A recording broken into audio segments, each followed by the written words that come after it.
Assalamualaikum warahmatullahi wabarakatuh. Cerita pendek, genre Islami, buku Surgaku, diambil dari antologi Ibuku Surgaku. Penulis Rea Ilham Nurjana dan kawan-kawan. أعوذ بالله من الشيطان الرجيم بسم الله الرحمن الرحيم وأمهاتكم اللاتي أرضعنكم. Jika seorang muslim ditanya, siapakah lelaki terbaik yang mampu memperlakukan wanita dengan sangat baik dan memuliakannya? Maka jawabannya pasti Nabi Muhammad SAW adalah lelaki terbaik sepanjang masa, yang memperlakukan semua wanita, muda ataupun tua, dengan sangat baik.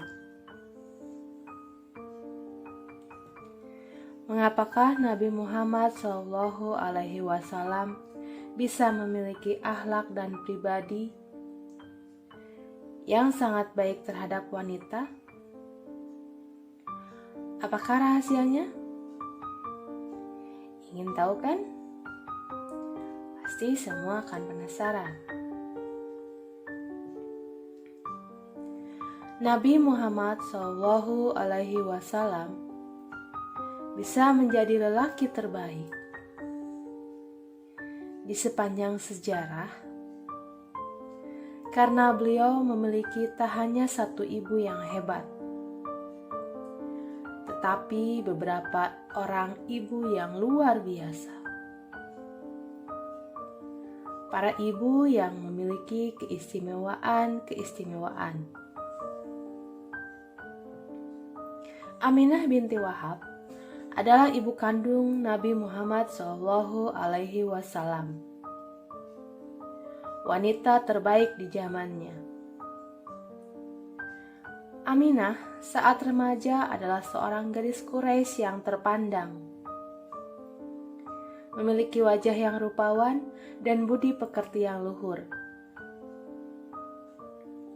memesona siapapun yang pernah melihat dan berjumpa dengannya. Sedangkan Abdullah bin Abdul Muthalib adalah pemuda terbaik, terkenal paling tampan dan baik budi pekertinya. Putra kesayangan Abdul Muthalib,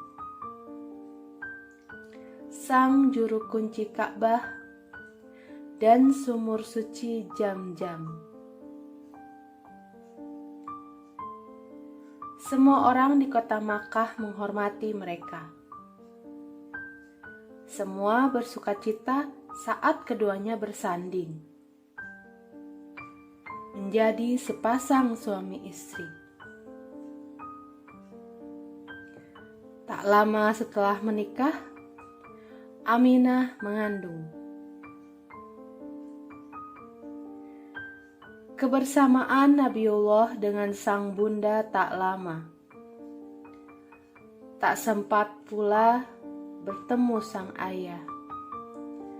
Sebab saat masih di dalam kandungan, sang ayah meninggal dunia. Meski kebersamaan dengan ibunda hanya beberapa waktu saja, tetapi kebersamaan itu sangatlah berkesan. Aminah memperlakukan sang putra dengan penuh kasih sayang. Diberikannya semua yang terbaik. Hari-hari mereka benar-benar diisi dengan kasih sayang.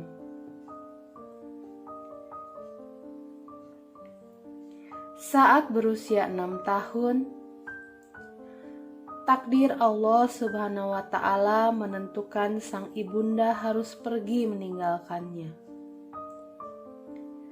menyusul ayah tercinta ke haribaannya.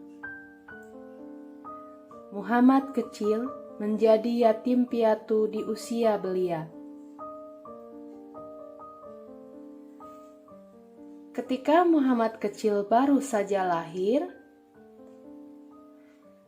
sang ibunda memberikannya pada Halimatus Sa'diyah, seorang wanita berbudi pekerti terpuji dari Bani Sa'ad, untuk menyusuinya.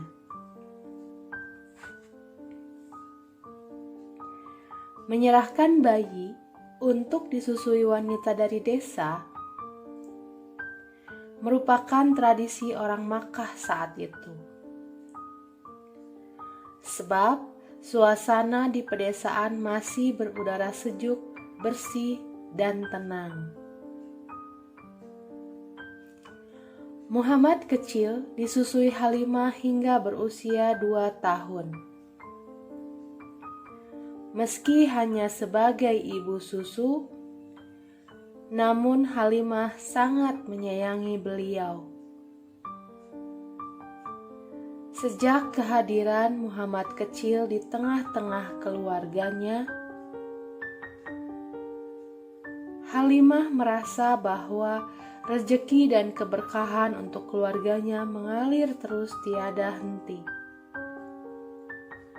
Mereka tidak pernah kekurangan suatu apapun.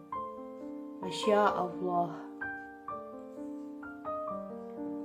Halimah bahkan menyayangi Muhammad kecil melebihi rasa sayangnya kepada anak kandung sendiri.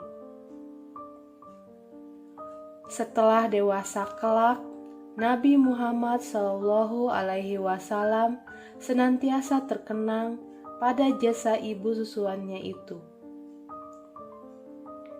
Suatu ketika Halimah yang telah renta datang mengunjunginya. Dengan segera beliau menghamparkan kain miliknya yang terbaik dan mempersilakan sang ibu duduk di atasnya. Semua sahabat beliau yang melihatnya langsung memahami bahwa wanita tua tersebut adalah wanita yang dimuliakan sang Rasul. Aku adalah orang Arab yang paling Arab di antara kalian. Aku adalah anak Quraisy dan aku menyusu di tengah Bani Sa'ad ibnu Bakar. Begitu sabda beliau tentang dirinya.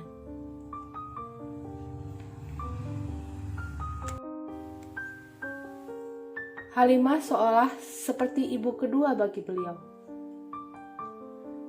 Di dalam tubuhnya mengalir air susu yang membuatnya tumbuh menjadi manusia yang kuat dan sehat.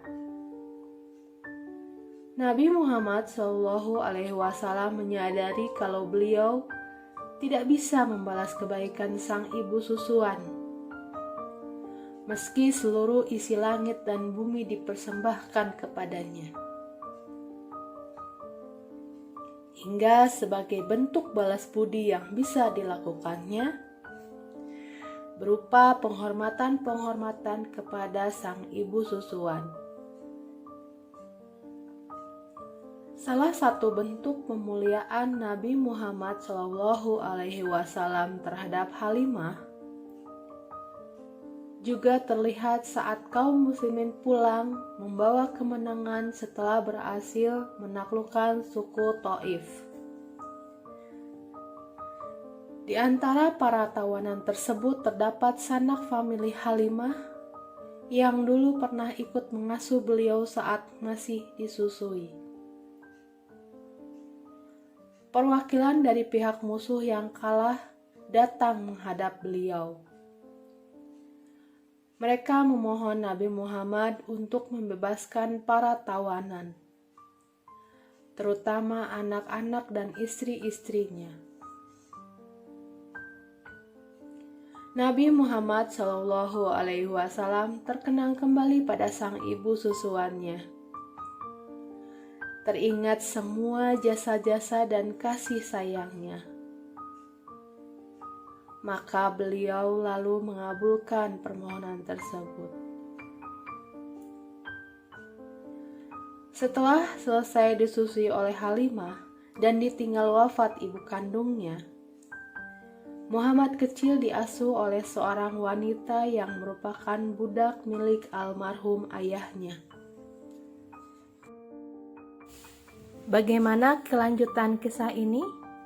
Siapakah budak yang dimaksud dan apa peranannya terhadap diri Rasulullah Shallallahu Alaihi Wasallam?